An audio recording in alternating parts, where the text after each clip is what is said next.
society is operating as a world where there is so much pretending happening to keep attention drawing instead of connection, true connection. The attention economy has driven us all to crave attention through high views of a post, validation in the comment section, hearts and likes from people that we don't even know, and honestly may not even care to know or have true connection with. Social media has pushed us to a place of desperation for the attention that could potentially make us millions, but leave us empty and void of any real connection which we were actually created for.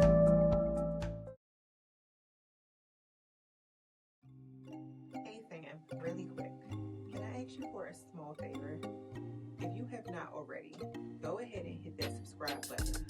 It's totally free and it's the second best contribution you can make to this podcast. Please subscribe so we can continue to grow this podcast and grow our community. I thank you and appreciate you so much in advance.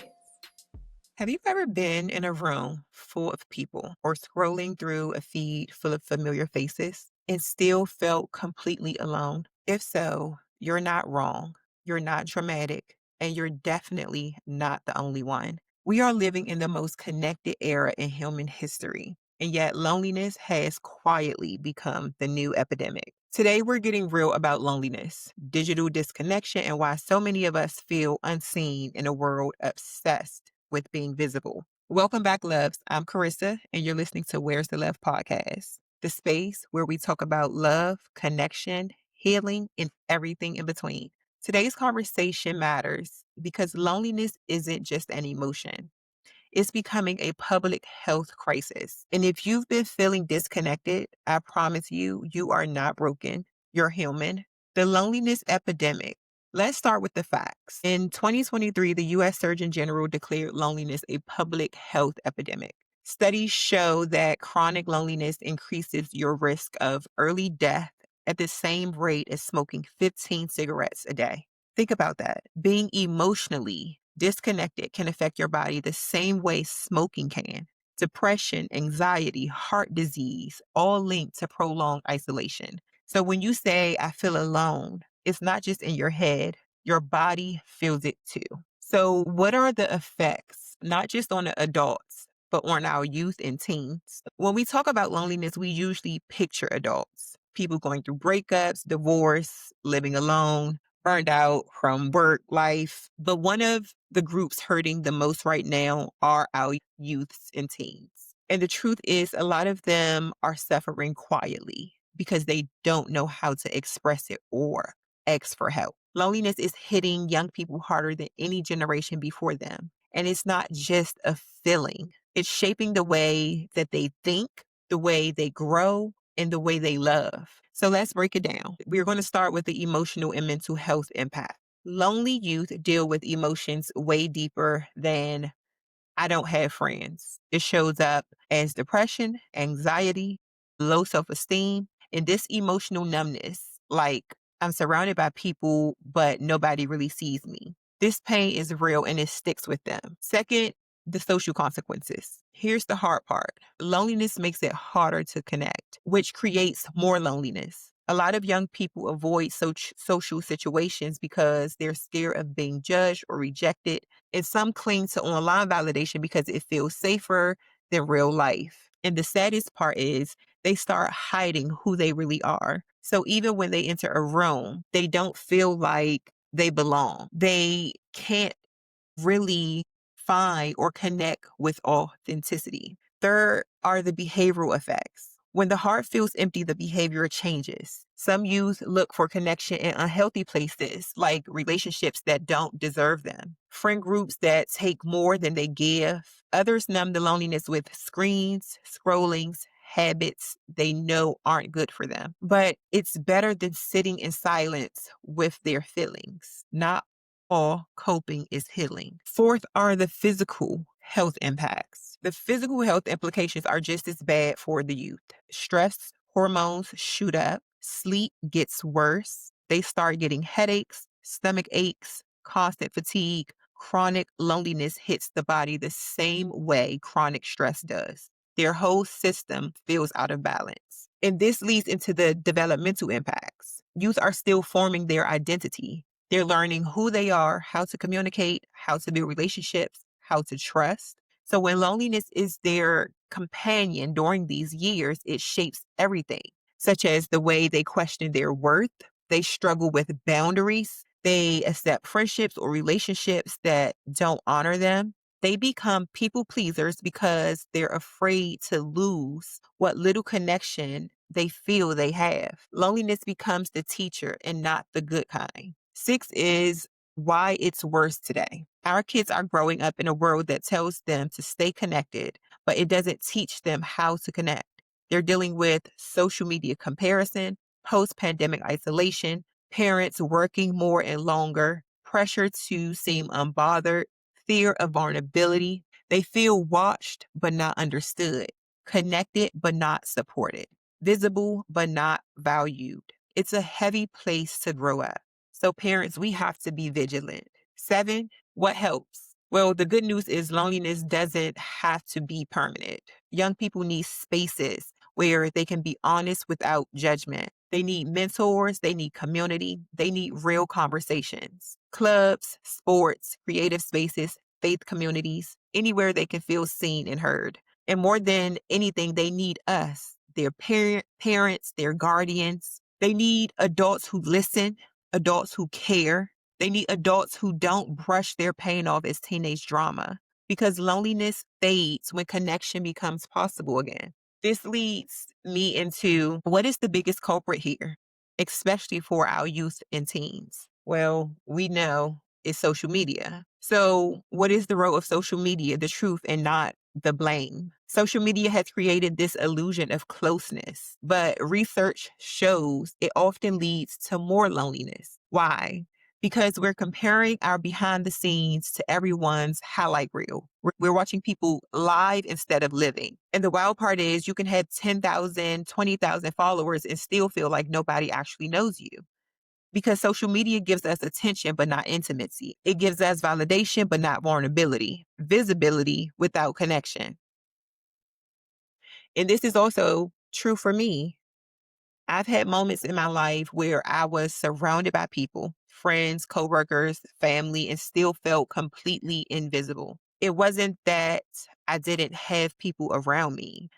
I just didn't have people who could actually see me the way I needed to be seen. And the more disconnected I felt, the more I performed. I always talk about on this channel how I was a people pleaser. I would put on a smile because that's what I felt I needed to do. Pretend and hold the strong woman mask, the I'm good routine. Loneliness doesn't always look like isolation. Sometimes it truly looks like pretending. So let's get into briefly a personal story that I want to share. I was going through during the time of the pandemic in around 2020. I had separated from my husband and left our marital home and went to go live with my parents, both my daughter and I. And in that time, we already know that the pandemic was such a time of great, isolation and loneliness for so many because we were all locked down and we couldn't go anywhere. But even living in a house full of people that were around me, I was surrounded by people and I was still working. I still felt lonely. And a part of me know, especially in my spiritual growth journey during that timing, that God was taking me through a place of solitude where he needed me to actually be separated and alone to focus on him and the healing and the transformative work that he was doing within me. But I also yearned and craved true connection. I wanted to be seen even though I was going through a transformation where I was learning my true self. I craved for somebody to just ask me, how are you doing? Are you okay? How can I help? The trueness of being seen was lost for me in that place. And I don't fault anyone because I know we were all going through so much in that time. But isolation and loneliness can really lead one mentally when you feel that no one truly sees you enough to even question the pain or the burdens that you're carrying on the inside. All it takes is a simple, how are you? From someone who truly cares to know, how are you doing? I don't want the answer that you think is going to please me or the answer that you think is going to be fulfilling or the answer that you think you need to give. No, I truly want to know what's going on with your heart matter. I want to do a heart check on you. How is your heart? And I didn't have anyone to do that for me. And so I felt so alone. And in that place, I was able to not stay in it and come out of it because I also had to remember that God was doing a work in me. So he didn't allow me to go into a depressive place in my isolation or loneliness, but allowed me to remember that I'm putting you in a place of solitude because I'm doing a greater work on the inside of you. But for everyone suffering with this right now, that's not the case. They're truly feeling isolated and lonely because they have no one that truly cares enough to see them deeply and to ask the questions that need to be asked, which is, how are you truly? How is your heart? How are you mentally? How can I help? And ask these questions with a burden of care, that you truly care enough that you want to do something to help the person on the opposite end. So I come into this conversation with a real live and real life experience of feeling and knowing what isolation and loneliness can really do to one's mental psyche and ability if they don't have a way to come out of it. It can truly be detrimental. And so I want to give a quick comparison between solitude and isolation. So, what is solitude? Solitude is the state of being or living alone or seclusion. Isolation is the complete separation from others of a person suffering from contagious or infection. And then we have social isolation, which is a state or process in which persons, groups, or cultures lose or do not have communication or cooperation with one another, often resulting in open conflict. And we see this more prevalent in the political divide in this country today. And this political divide, which pushes individuals away from communities that they were brought up in, or family divides, friendships, romantic relationships, etc. There are so many things present today that pushes us apart rather than draws us together. And we live in a world today, society is operating as a world where there is so much pretending happening to keep attention drawing instead of connection, true connection. The attention economy has driven us all to crave attention through high views of a post, validation in the comment section, hearts and likes from people that we don't even know, and honestly may not even care to know or have true connection with.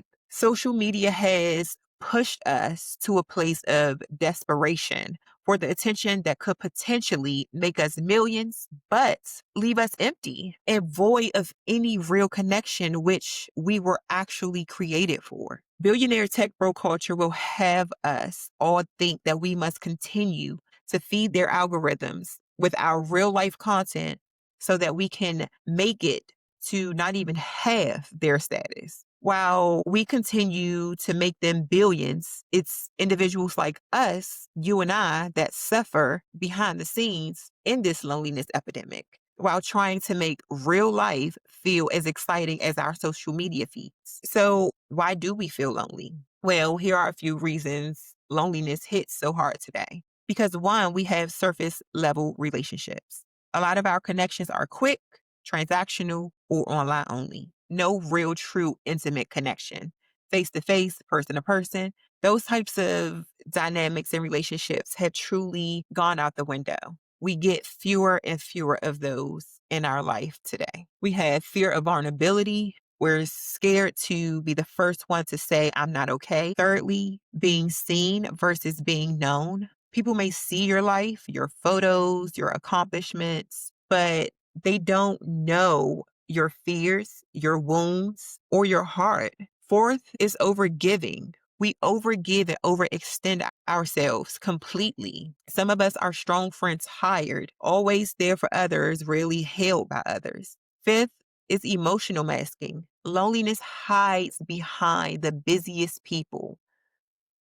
And then we had fear of saying yes to the unknown. I heard this on Mel Robinson's podcast when she interviewed Shonda Rhimes. And Shonda Rhimes talked about this because she had this fear, the fear of saying yes to the unknown and staying complacent in what she knew and was comfortable with.